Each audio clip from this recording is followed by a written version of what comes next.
आज मनुष्य फालतू की सोचों से दुखी है।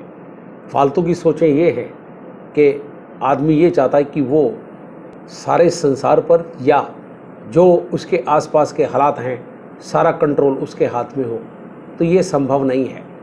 आदमी का जन्म इसलिए होता है कि वो अपना कर्म करे, बाकी फल देना परमात्मा के हाथ में है। जो यथा योग्य कर्म करता है तो यथा योग्य ही फल मिलता है। इसके अलावा जो आज परेशानियों का कारण है, तो वो परेशानियां आदमी की खुद की बनाई हुई है। जब वो कर्म करना नहीं चाहता और हर समय ये विचार चलते हैं कि उसके साथ ये ना हो जाए या उसके साथ बुरा ये ना हो जाए, तो आम तौर पे मनुष्य के दुखों का कारण है कि या तो वो भूतकाल में रहता है, पास्ट में रहता है, या वो फ्यूचर में रहता है, या फ्यूचर में या भविष्य काल में। जहाँ जीवन है वहाँ वो फटकता भी नहीं या उसके बारे में उसको मालूम ही नहीं। जीवन वर्तमान में है। जब आप वर्तमान का आनंद ले सकते हो या वर्तमान में जो भी आज आप अच्छा करते हो, तो वही आपका भविष्य बनाता है। तो इस बात का ध्यान रखिए कि वर्तमान जीवन है। जैसे आपकी सांस चल रही है वो वर्तमान में है, तो आप जितना वर्तमान में रहेंगे उतना ज़िंदगी का आनंद लेंगे। आपके कंट्रोल में कुछ भी नहीं है। जो कुछ कंट्रोल है वो सब ईश्वर का है। जैसे आदमी कर्म करता है तो वैसा उसे फल मिलता है। जो हम ये चिंता करते हैं कि हमारे बच्चों के साथ ये ना हो या परिवार में ये ना हो, हमें व्यापार में घाटा ना हो जाए, या कोई आदमी ये सोच रहा है उसकी प्रेमिका ना भाग जाए और प्रेमिका सोच रही है उसका प्रेमी ना भाग जाए, या हमारी शादी होगी या नहीं होगी, और अगर शादी सेटल नहीं हुई तो तलाक हो जाएगा, तो तलाक के बाद की स्थिति क्या होगी, तो दूसरी शादी में क्या होगा। तो ये सब चीज़ें बेकार की बातें हैं। जैसा समय होता है वैसे हालात के मुताबिक आदमी अपना फैसला ले लेता है, तो जीवन अच्छे ढंग से चल सकता है।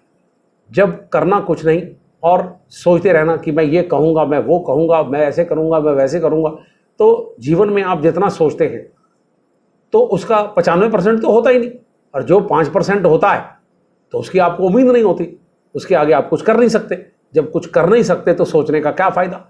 और जितना सोचते हो तो वो क्या होता है कि बेचैनी, घबराहट, परेशानी और अनगिनत बीमारियां, और उसके बाद उसका क्या है कि मानसिक रोगों में वृद्धि, और उसका रिजल्ट दवाइयाँ खाइए, सारी उम्र सुस्त रहिए, बेकार की ज़िंदगी, ना कुछ कर पाए।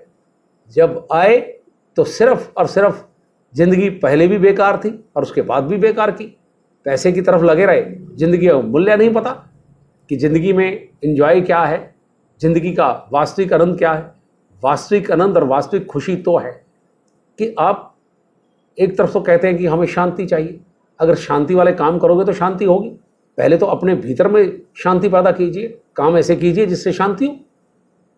अगर आदमी साधारण तौर पे अगर प्राकृतिक जीवन जीता है तो उसमें कोई समस्या है नहीं। जब प्राकृतिक की बजाय दिखावटी, बनावटी, सजावटी जीवन में उलझा रहता है, समस्या तो बनती है। जीवन जीने के लिए आदमी की ज़रूरतें बहुत कम हैं, लेकिन जो दिखावा है वो आदमी को भटका के रखता है। और आज दौर यही है, जिसके पास है वो भी खर्च कर रहा है, जिसके पास नहीं है तो वो उसकी देखा देखी खर्च कर रहा है और खुद कर्जा हो रहा है। जब कर्जा खुद पे चढ़ता है तो जिसकी आप नकल कर रहे हो वो उतारने नहीं आता, वो सिर्फ आपको भुगतना पड़ता है और आपके परिवार को भुगतना पड़ता है। लोग इस वजह से आत्महत्या तक कर लेते हैं। तो जितनी चादर उतनी पैर पसारिए। सादा जीवन हमेशा के लिए, सिंप्लिसिटी फॉर एवर। सादा जीवन उच्च व्यवहार। आप सादे कपड़े पहनिए, सफ़ेद से बढ़िया कोई रंग ही नहीं है, शांति का प्रतीक है। लेकिन ऐसा है कि सफ़ेद कोई पहनना नहीं चाहता। रंग बिरंगे, तड़क भड़क, ये सब चीज़ें क्या करती हैं कि सिर्फ दिमाग को परेशान करती। आप इस दुनिया में सजने धजने के लिए नहीं आए, अपना कर्म करने के लिए आए। कर्म कीजिए। कर्म बलवान है। जो भी इस दुनिया में योद्धा पैदा हुए या जिन्होंने समाज को सुधारा और जिंदगी में अपना नाम किया, तो वो वस्त्रों पर नहीं था, बन ठन के नहीं रहे।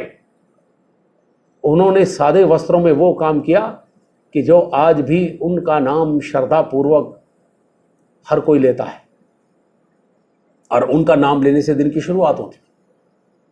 पहली पातशाही से लेकर 10वीं पातशाही तक आप उनका बाना देखिए, कितना सादा।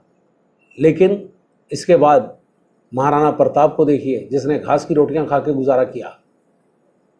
तो जब योद्धा और भगवान का रूप, तो जब उन्होंने अपना जीवन सादा और उच्च विचारों से गुजारा कि दुनिया की भलाई के लिए सब कुछ किया, तो आप भी कुछ भलाई के लिए कीजिए, दुनिया के परोपकार का कोई काम कीजिए। सच्ची शांति है और सच्ची शांति से ही गुजारा होता है। एक दूसरे का हाथ पकड़िए, एक दूसरे की टांग मत खींचिए।